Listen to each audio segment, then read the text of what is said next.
Hi viewers, this is J. Swami, Assistant Professor of Zoology.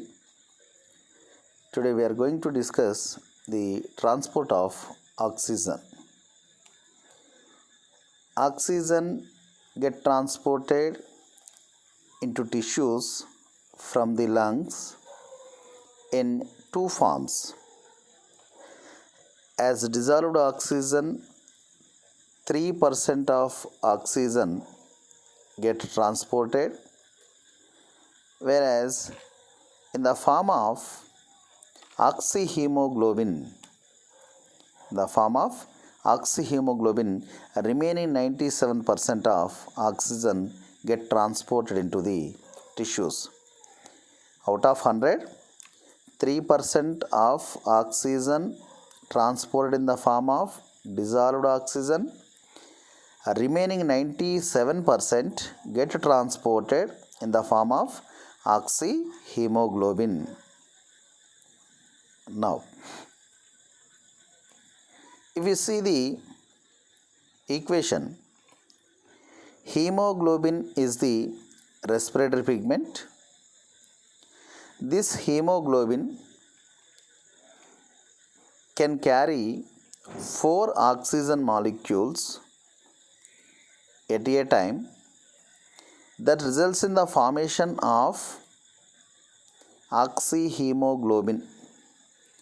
Hemoglobin plus oxygen gives us the formation of oxyhemoglobin. It is a reversible reaction. The oxyhemoglobin formation takes place in the capillaries of the alveoli. Capillaries of the alveoli. The alveoli enriched with the capillaries. Now, the oxyhemoglobin formation takes place in the alveoli. Capillaries of the alveoli. Now, whenever they reach tissues, oxyhemoglobin, whenever it reaches tissues, it detached as oxygen and hemoglobin. That is, hemoglobin releases oxygen into the tissues. It is a reversible reaction.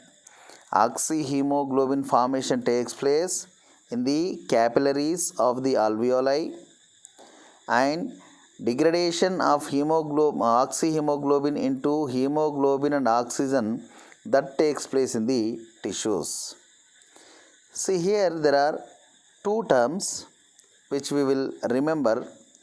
One is the loading of oxygen, another one is the unloading of oxygen. Loading of oxygen refers to the HB can carry 4 oxygen molecules. All the sites which are meant for the attachment of oxygen will be loaded by the oxygen. That is oxygen loading, that results in the formation of oxyhemoglobin. Whereas this oxyhemoglobin reaches tissues and unloads oxygen, releases oxygen. Hemoglobin releases its bound oxygen to the tissues. This is the oxygen unloading. Oxyhemoglobin formation takes place in the capillaries of alveoli, and here, due to the presence of more oxygen in the alveoli, oxygen loading of the hemoglobin taking place results in the formation of oxyhemoglobin. Then, whenever the oxyhemoglobin reaches the tissues, there will be unloading of oxygen from the hemoglobin takes place. These are the two terms we have to remember. Then, the association and dissociation of oxygen from the hemoglobin will be explained better through the oxygen association and dissociation curves. There are various names for these curves.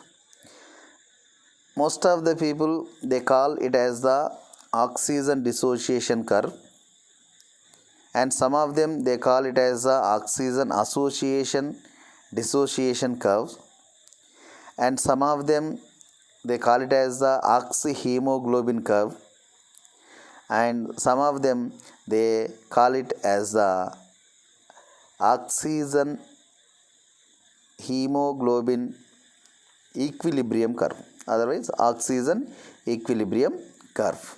Whatever it may be the name, it explains how when the oxygen get associates with the hemoglobin, in which condition it get released from the hemoglobin is the matter here. Association of the oxygen with the hemoglobin, and what conditions motivate the oxygen to detach from the hemoglobin, what condition motivates the oxygen to attach to hemoglobin. These are the things to be discussed under the side heading oxygen association and dissociation curves. It is a graphical representation. Oxygen association and dissociation curves is a graphical representation. What are there in the graphical representation? Let us see. Here in the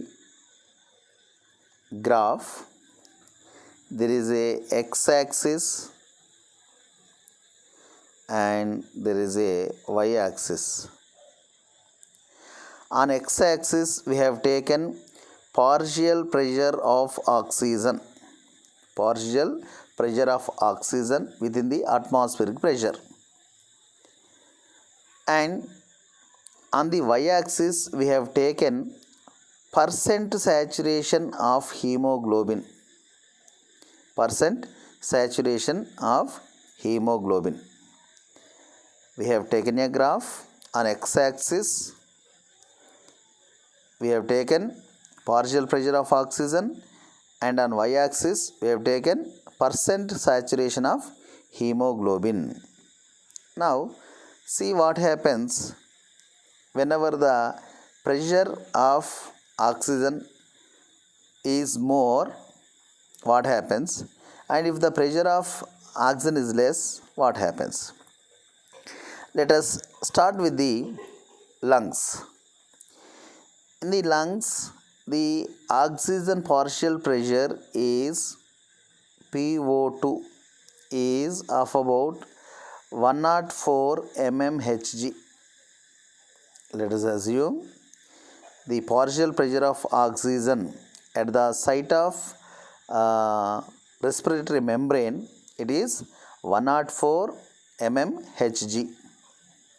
During that time, hemoglobin load with the oxygen, and thereby we will get oxyhemoglobin, where actually the partial pressure of oxygen is 104 mmHg. Whenever the blood that leaves the capillaries of the alveoli, during that time the partial pressure of oxygen PO2 is of about 100 mmHg. 100 mmHg. While it is in the alveoli, that is 104 mmHg. While the blood relieving from the capillaries of alveoli, the partial pressure of oxygen is almost 100 mmHg. During that time, of about 98% of Hb gets saturated. If we plot a graph, 100% of PO2 and saturation point of the hemoglobin, it is almost all 98% of 97 to 98%. So in most of the books it has given 97 to 98% of hemoglobin gets saturated. What is the saturation is, each hemoglobin molecule can carry 4 O2 molecules. At a particular pressure of the oxygen, particular partial pressure of the oxygen, how many hemoglobin molecules get bound to oxygen is the matter here. That is the saturation. That is the saturation of the hemoglobin. At the partial pressure of oxygen 100 mmHg, 97% of hemoglobin gets saturated. The saturation percentage is 97. Then after the release of oxygen in the tissues, if you see the partial pressure of oxygen in the tissue veins, it is almost all 40 mmHg, 40 millimeters of mercury pressure. If you draw a line like this, it touches 75%. It touches 75% line. 75% of Hb gets saturated at 40 mmHg. That indicates that whenever the individuals in the resting condition, in resting position, during that time only 22% of oxygen is released into the tissues. That is only of about 1/5. 1/5 of the oxygen get released into the tissues, whereas 4/5 of oxygen will be with the hemoglobin only in the form of oxyhemoglobin. Understood? If you observe the partial pressure of oxygen in the veins of the tissues, it is only 40 mmHg. At 40 mmHg, the percent saturation of hemoglobin is 75. We have plotted in a graph like this. Then whenever the oxygen is released and the vein coming from the tissue, in this, if it is 75%, how much it is released? Only 22% of oxygen get released out of 197, right? What about it is only 1/5. And what about the remaining 4/5 percentage of oxygen? It is mixed up with the hemoglobin and it is present with the hemoglobin only in the form of oxyhemoglobin. It is of about 62%. These 62% of the oxyhemoglobin that releases the oxygen while in the further rest condition or while during the physical exercises, physical work. If the individual is in the resting condition, only 22% of the oxygen get released into the tissues. Remaining 62% of the oxygen that will be released in the further resting condition or while the individual undergoes a physical work or physical exercise. Right? Now, this indicates that if the partial pressure of oxygen is more, then that time HbO2 formation is more, otherwise oxyhemoglobin formation is more. That leads to the loading of hemoglobin. If PO2 is more, loading. If the PO2 is less, partial pressure of oxygen is less, that leads to unloading of oxygen simply. If partial pressure of oxygen is more, Hb get loaded with the oxygen, that is the loading of oxygen takes place. If partial pressure of oxygen is very less, during that time HbO2 releases, oxyhemoglobin releases its oxygen to the tissues, that is unloading of oxygen takes place. High PO2 increases the loading, less PO2 that leads to the unloading. This we have to remember, right? Then come to the curve of the dissociation curve of the oxygen. It will be seen like a sigmoid curve. What is a sigmoid curve? If you take into consideration a graph, okay, this will be the sigmoid curve. See, for example, here it is a 40 percent of the PO2, it is the 75, right? And if it is 100% of oxygen, it is only 98. It is only 98. So at any time 100% of saturation is not possible. Although whatever it may be the oxygen partial pressure, but 100% of the, it is ideal condition. 100% of saturation is not possible. It is approximately 97 to 98 percentage. So here, as and when it reaches the 98 percentage, so the graph may be flattened like this. So this graph looks like a letter S, so that it is known as a sigmoid curve. Sigmoid curve. So there is a directly proportional relationship in between partial pressure of the oxygen and the saturation of Hb. Saturation of Hb. This we should remember. And come to the next one. How do we understand the dissociation curve? Okay, just now we discussed the loading, unloading, and what is the what partial pressure of oxygen, how much amount of Hb get saturated, that all we have discussed. Then how to understand the dissociation curve, the movements of the dissociation curve we will discuss. Understanding the dissociation curve. Let us see. Here it is a oxygen dissociation curve. Apart from this oxygen dissociation curve, we will see the middle line, it shows the normal curve. It shows the normal curve. We have discussed the 40% of oxygen. See here it is showing the 75. Okay, at the 100%, it is showing the 98 percentage, like this, right? Let us discuss about the fundamental features of the dissociation curve. Here,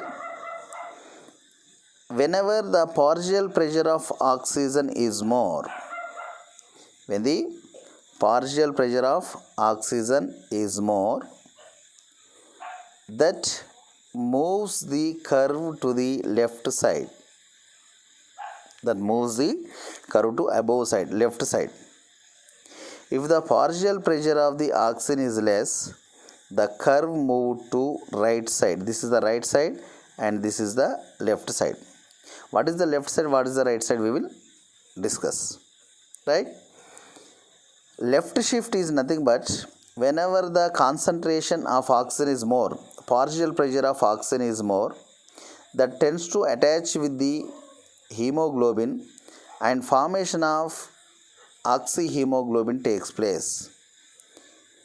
The formation of oxyhemoglobin, if it is more, the curve moves to left side. There is a left shift of the curve.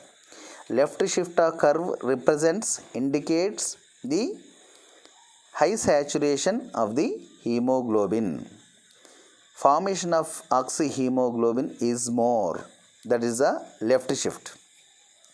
If the partial pressure of oxygen is very less, partial pressure of oxygen is less, then that time, due to the less pressure, the oxyhemoglobin tend to release oxygen molecule from the hemoglobin. Oxygen molecules from the hemoglobin. Thereby, there is a right shift of the curve. Right shift of the curve. Simply, left shift means loading. Simply, left shift means loading. So, PO2 should be more. Partial pressure of oxygen should be more. If partial pressure of oxygen is less, then unloading takes place. Detachment of oxygen from hemoglobin takes place. Left shift, that is the formation of oxyhemoglobin. Right shift, release of oxygen from the hemoglobin. Left shift, loading. Right shift, unloading of oxygen. We should remember. That is based upon the partial pressure of the oxygen. That is based upon the partial pressure of the oxygen. Right? Then we will also discuss not only the left side and the right side. If you observe,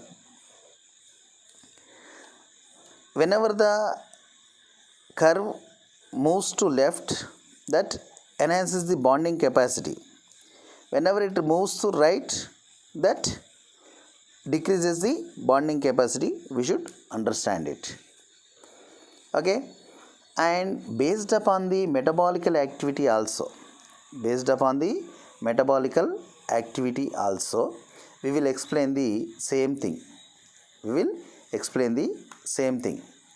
What is the metabolical activity? Those animals which are smaller in size, the basal metabolical rate may be high. In those animals, basal metabolical rate is high, they require more oxygen, so that there will be a release of oxygen to the tissues. There is a drastic release of oxygen from the hemoglobin to the tissues. Thereby, there will be a right shift of dissociation curve. And those animals which move slowly and which are in large size and which are sluggish, then they do not tend to release oxygen from the hemoglobin. The oxyhemoglobin will be kept like that, and the curve moves to left. There is a left shift of curve. In those animals, basal metabolical rate is high, the curve shifts to right. Whereas in those animals, metabolical rate is low, that time the curve shifts to left. Right? Now, this left shift and right shift and all these release, bonding, all these will be explained in a concept which is known as the P50 concept. P50 concept. What is the P50 concept is, at what partial pressure of oxygen, at which partial pressure of oxygen 50% of hemoglobin gets saturated is the P50 value. At some partial pressure, half of the hemoglobin gets saturated. So, at what point actually, at what pressure of the partial pressure of the oxygen, the 50% of hemoglobin gets saturated, that is known as the P50 value. That is known as the P50 value. 50 represents the 50% saturation of the hemoglobin. So here it is, on the y-axis we have 100% of saturation like this. So if you draw a line here, we get of about 26.6 at the partial pressure of oxygen. If it is 26.6, the 50% of HB get saturated. That is, the P50 value of the healthy human beings is 26.6. What is the P50 value? Oxygen dissociation curve is better explained in the terms of P50 values. What is the P50 value? At which partial pressure of oxygen 50% of hemoglobin gets saturated, that is termed as the P50 value. In the healthy human beings, the P50 value is almost all, here we will see, is 50% of saturation, and this is a normal curve, and here we will see almost all 26.6 of PO2 is the P50 value in the healthy individuals. In the ill-healthy people, it may be less or it may be more. So it is a abnormal condition if the P50 values may be drastically changed from person to person, and apart from the health condition too. right? So if the P50 value in the terms of oxygen dissociation curve, if the P50 value is more, let us assume if the P50 value is more, that indicates that there is a how do we understand is, if the P50 value is more, that indicates that there is a less affinity in between hemoglobin and the oxygen. Hemoglobin and the oxygen, right? Then thereby, if the P50 value is more, the dissociation curve shifts to right. Dissociation curve shifts to right, right? So this moves this side. And if the P50 value is less, then there will be a formation of oxyhemoglobin. The dissociation curve shifts to left. That is, there will be a more affinity in between the hemoglobin and the oxygen. So as we discussed, in the general normal conditions, 100% of saturation of hemoglobin is highly impossible. Maximum 97 to 90% of hemoglobin get saturated with the oxygen, right? After that, there will be a formation of the flat curve, which is nothing but the sigmoid curve.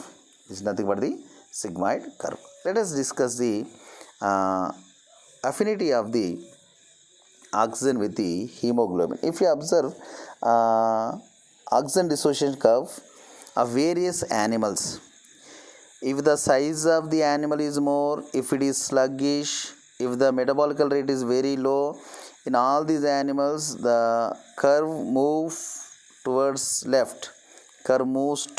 Shifts to left. See the animals like the lugworm and the toadfish, crab, giant earthworm, elephant, and here we are studying the human being.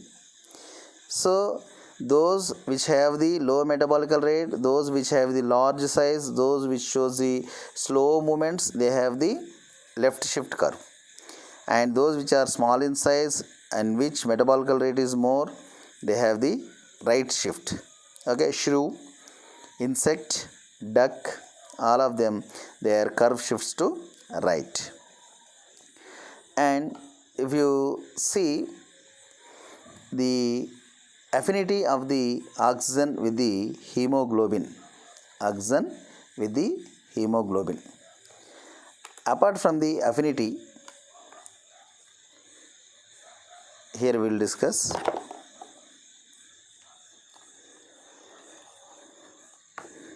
so already we discussed all these things.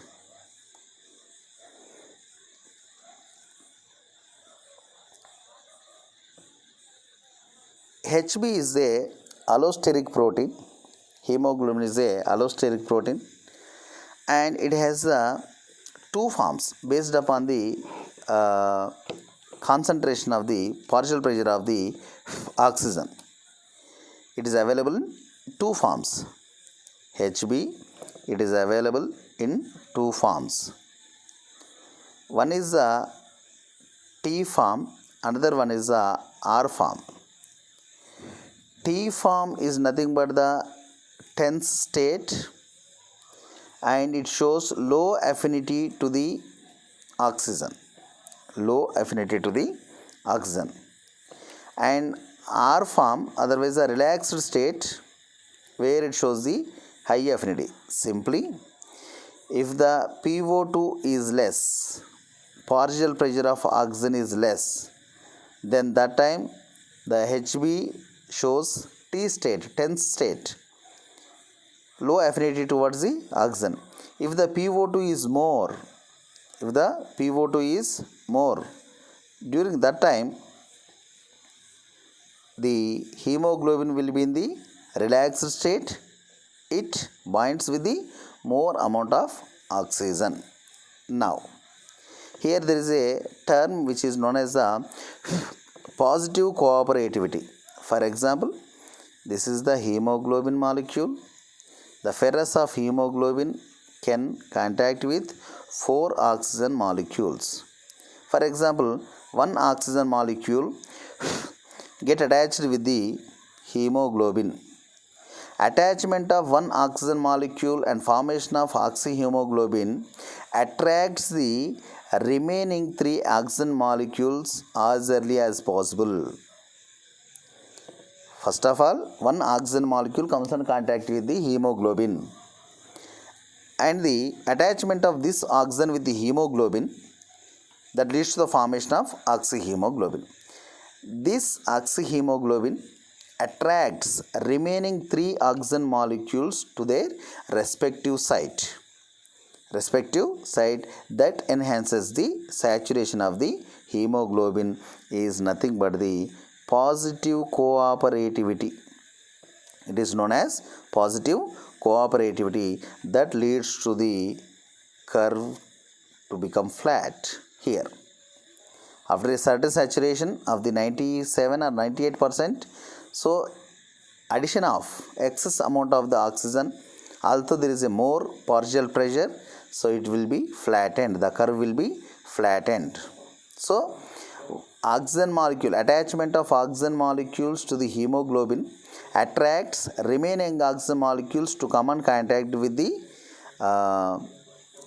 Hb, thereby the enhancement of the, there is enhancement of the saturation of the Hb takes place. This is known as the positive cooperativity. This is known as positive cooperativity. Then see the differences in between hemoglobin and myoglobin. Hemoglobin is generally in the vertebrates, it is seen in the RBC, whereas in the case of invertebrates it is mixed with the plasma. Now the myoglobin is a respiratory pigment of the respiratory pigment of the muscle cells. Myoglobin is the respiratory pigment of the muscle cells. Okay, what are the differences in between hemoglobin and myoglobin? Are hemoglobin has 4 heme molecules and thereby it binds to 4 oxygen molecules. It binds to 4 oxygen molecule, that is it can carry 4 oxygen molecules at a time. Myoglobin has only one heme group, so that it can carry only one oxygen molecule. And moreover, if you observe the P50 values, what is the P50 value? At what partial pressure of the oxygen a particular respiratory pigment gets saturated 50%.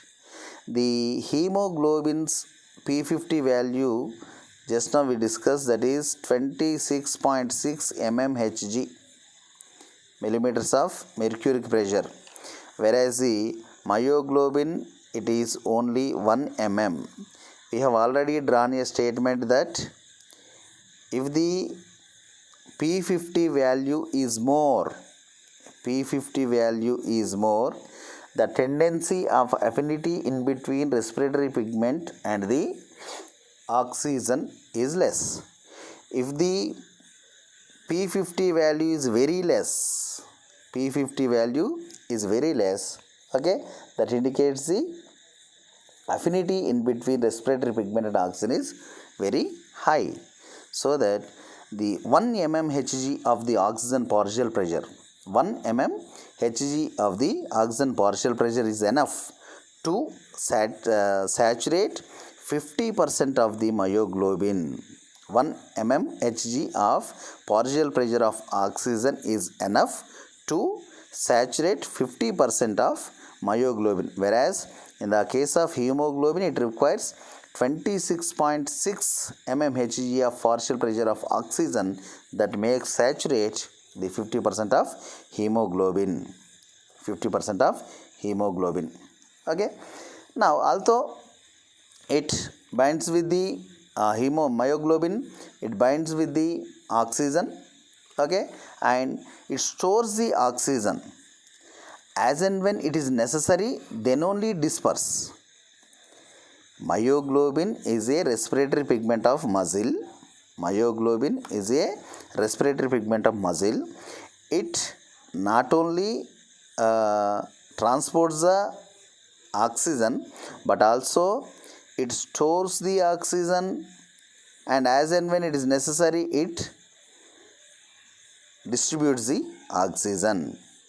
It distributes the oxygen, disperse the oxygen, stores the oxygen and the disperse the oxygen. For example, if there is a continuous contraction of the muscle, due to the continuous contractions, the glucose which is present in the muscle that undergoes anaerobic respiration and leads to the formation of lactic acid, as we know,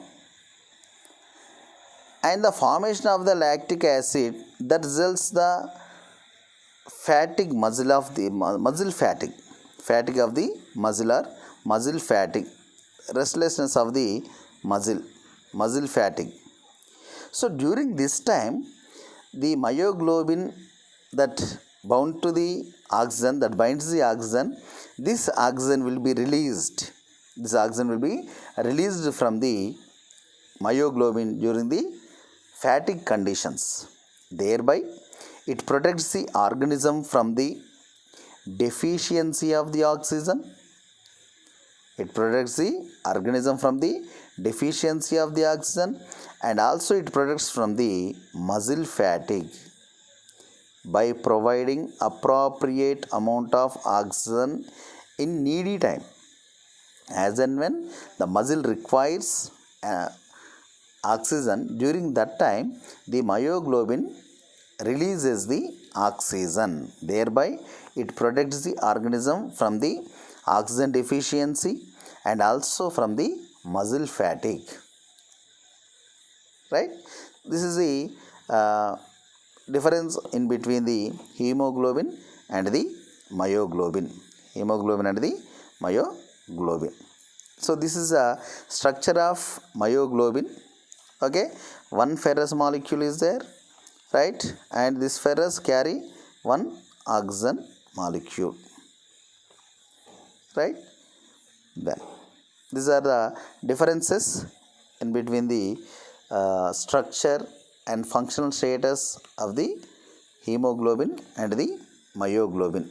Hemoglobin and the myoglobin.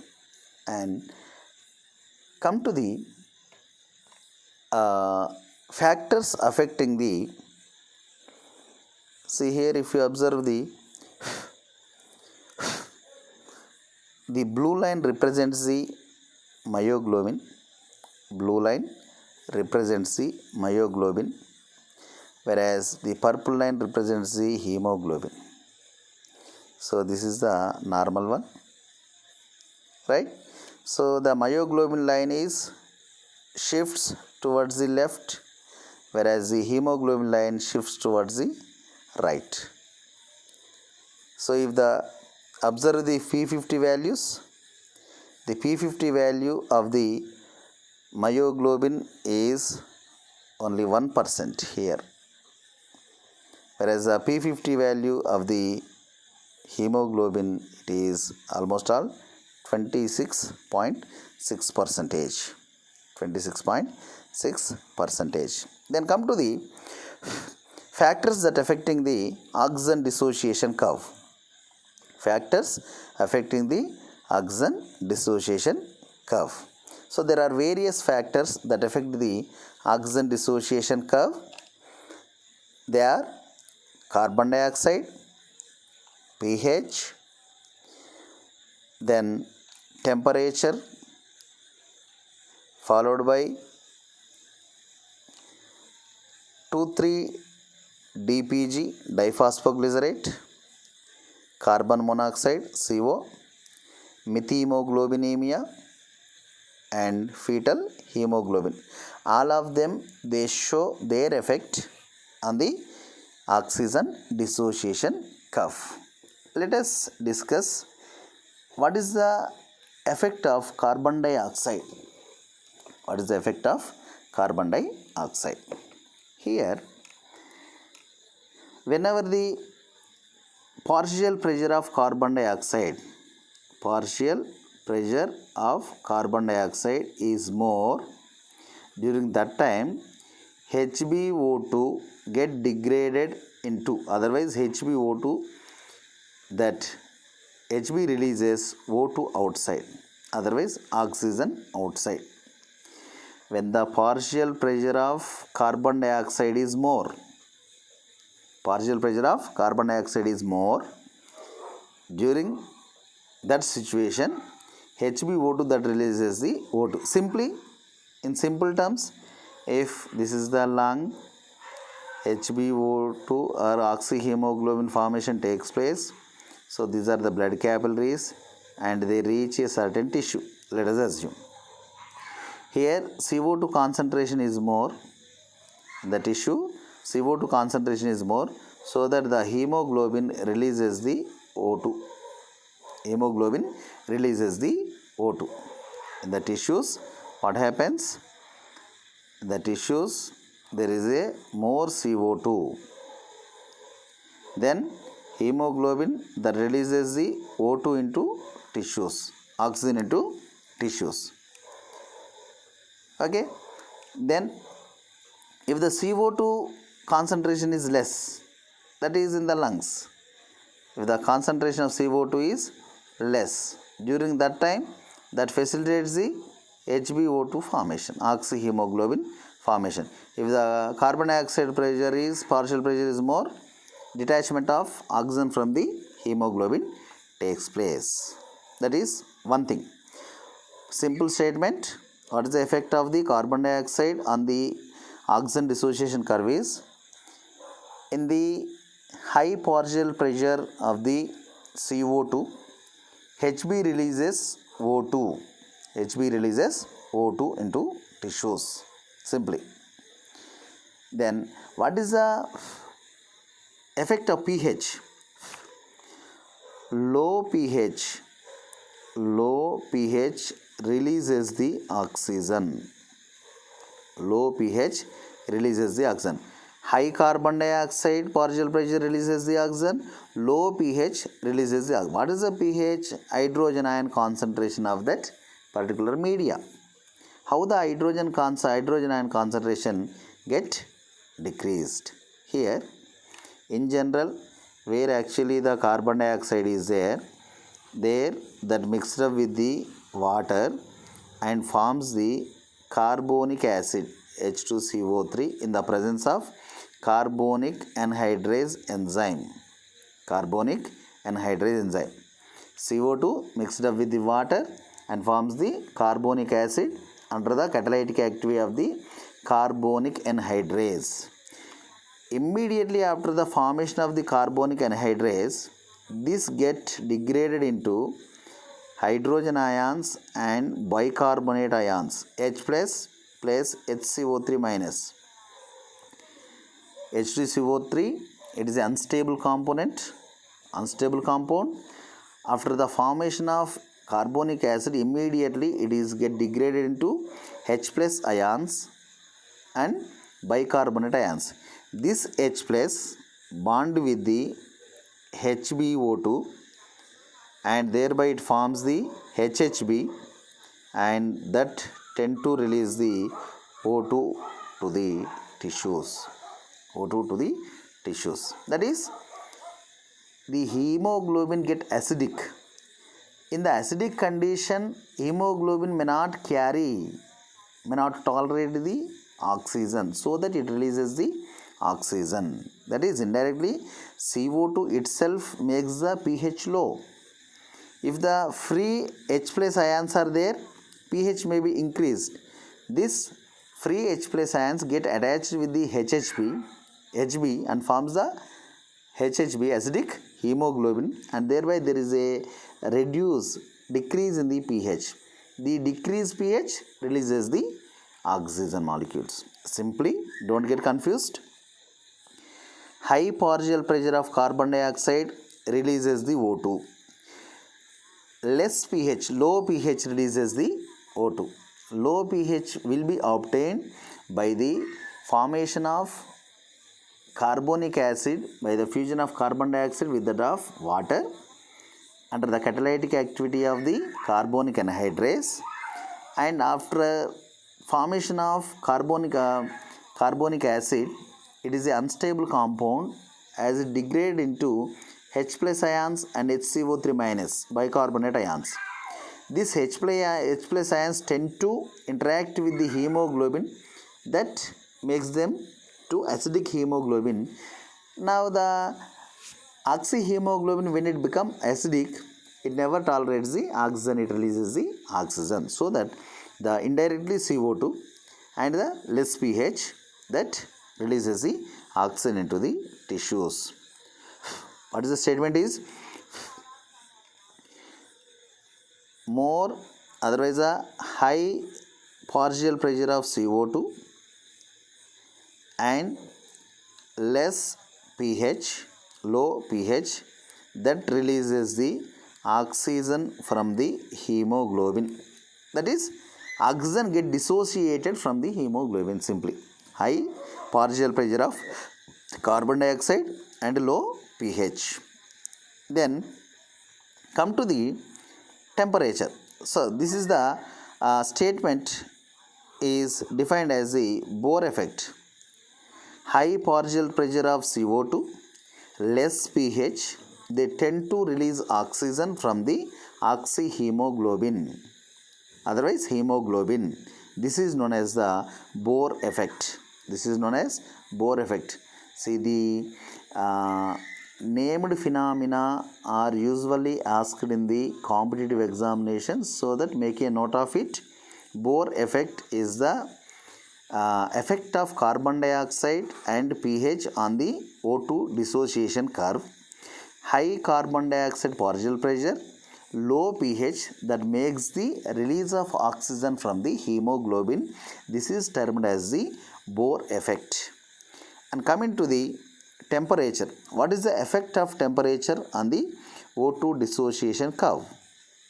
O2 dissociation curve, simply, if it is O2 dissociation curve, the hyperthermia, more temperature, that leads to the right shift of the curve, that is, that tends to release the oxygen from the hemoglobin. Hypothermia, less temperature, that moves the curve to left shift, moves the curve to left. That indicates that at low temperatures, oxyhemoglobin formation takes place, oxygen loading takes place, and at high temperatures, the release of oxygen takes place. Okay, so there is a best example for the effect of temperature on the oxygen dissociation curve. There is a Belding's ground squirrel. Belding's ground squirrel, a mammal. It shows hibernation, that is winter starvation condition, hibernation. During this time, generally the temperature of mammals, it is of about, the Belding ground squirrel's body temperature 38 degrees Celsius, but during the hibernation, winter stagnation period, what happens, it may be decreased up to 6 degrees Celsius. It is decreased up to 6 degrees Celsius, and thereby, due to the less temperature, there is a more affinity of oxygen towards the hemoglobin, and thereby the curve shifts to left. Curve moves to left. Let us see. So this is the normal one. If it is 6 degrees Celsius, the curve moves to left side. If it is 38 degrees Celsius, then the curve moves to right side. The best example is Belding's ground squirrel.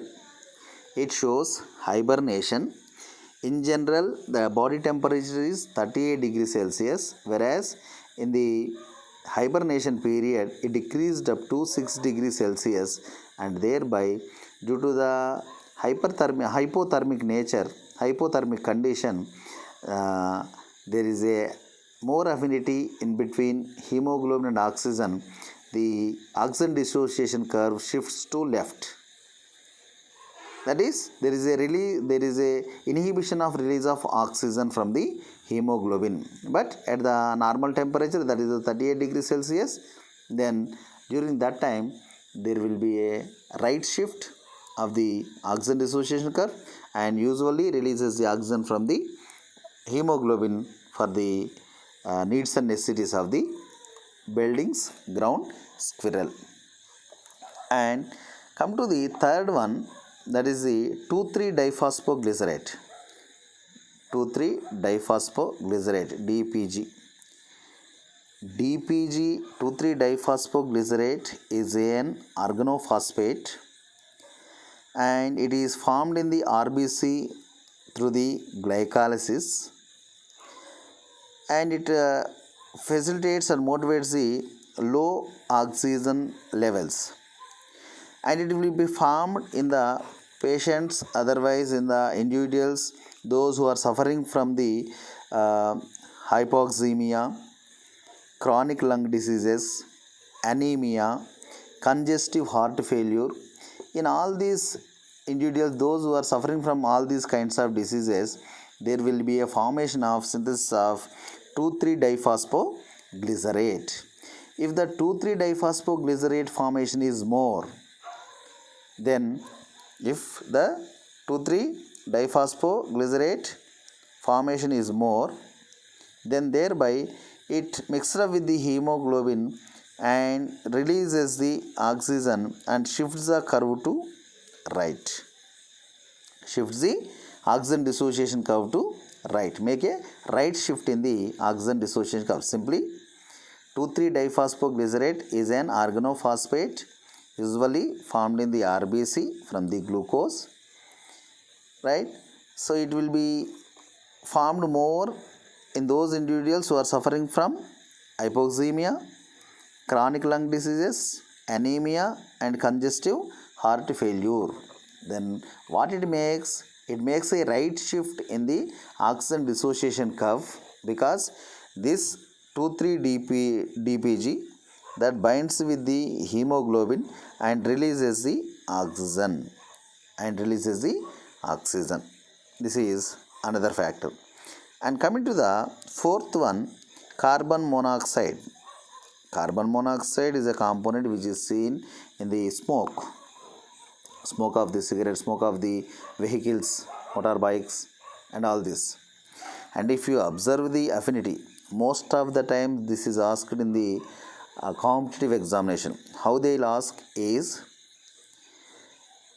the hemoglobin, otherwise which of the following shows more affinity to the hemoglobin, otherwise to which of the following the hemoglobin shows more affinity. For example, A, oxygen, B, carbon dioxide, C, carbon monoxide, and D, nitrogen. Like that they will ask. Okay, so whenever you compare the affinity of carbon monoxide towards the hemoglobin is 240 times greater than the oxygen.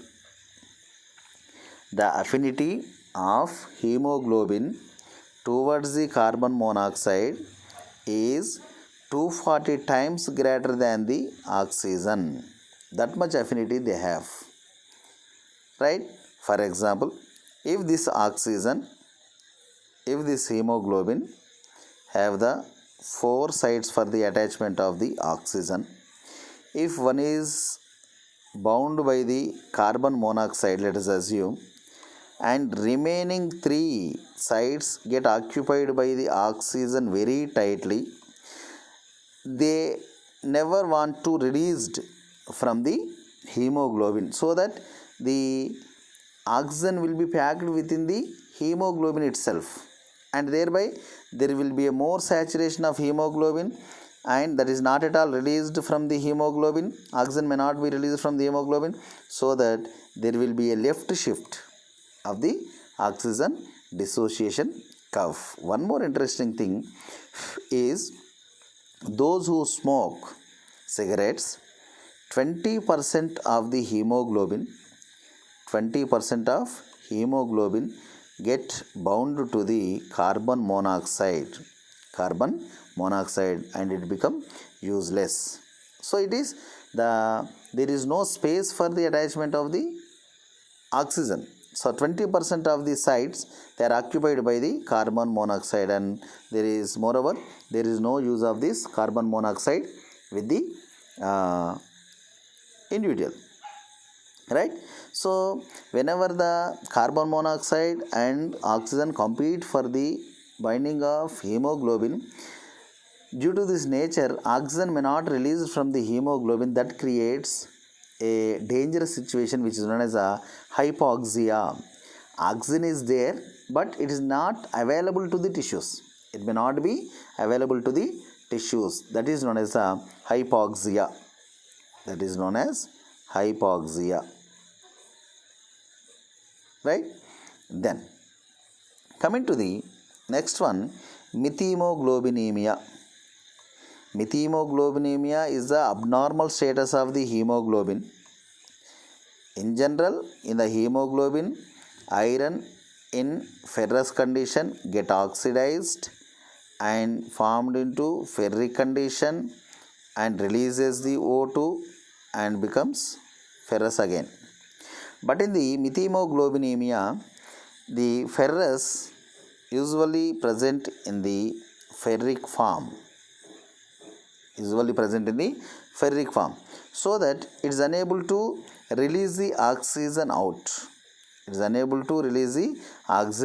So that the curve moves to left. The oxygen associates with the hemoglobin but not released outside, so that there is a left shift of oxygen dissociation curve in the case of methemoglobinemia. And finally, what is the effect of fetal hemoglobin in the O2 dissociation curve? There is a drastic difference in between the structure of adult hemoglobin and fetal hemoglobin. In the adult hemoglobin, out of 4 polypeptide chains, 2 of them are alpha and 2 of them are beta polypeptide chains of the hemoglobin. Whereas in the case of fetus, out of 4, 2 of them are alpha and 2 of them are gamma. And thereby, due to the difference, the oxygen dissociation curve that shifts to left, and thereby there will be a inhibition of release of oxygen. Due to this reason, the growing fetus that receives more oxygen from the mother. So finally, high carbon dioxide partial pressure, high temperature, high 2,3-diphosphoglycerate molecules, and they release oxygen more. They help in release oxygen more. They make available the oxygen to the tissues. Thereby, there is a shift of curve to right. There is a right shift of curve. Okay, this is the first statement. Then coming to the pH, low pH that releases the O2 more. So high carbon dioxide partial pressure, high temperature, high 2,3-diphosphoglycerate, and low pH that dissociates the oxygen more. And we have already discussed the effect of carbon monoxide and the abnormal condition of the hemoglobin in the case of methemoglobinemia and the condition of fetus. So these all are the factors that affecting O2 dissociation curve. So here we will see the graphical representation of the Bohr effect.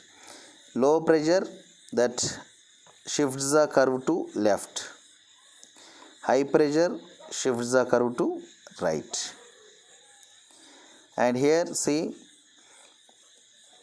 low partial pressure of carbon dioxide, low temperature, low partial pressure of carbon dioxide, low temperature, and low 2,3-diphosphoglycerate, and high pH, they shift the curve to left, whereas high PCO2, high temperature, high 2,3-diphosphoglycerate, low pressure, that releases the O2.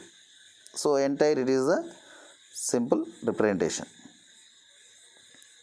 So by this we have discussed the transport of O2 in the dissolved state and in the oxyhemoglobin, and what are the oxygen dissociation curves, and how to understand the oxygen dissociation curve, and the comparison in between myoglobin and hemoglobin, and the factors affecting the oxygen dissociation curve.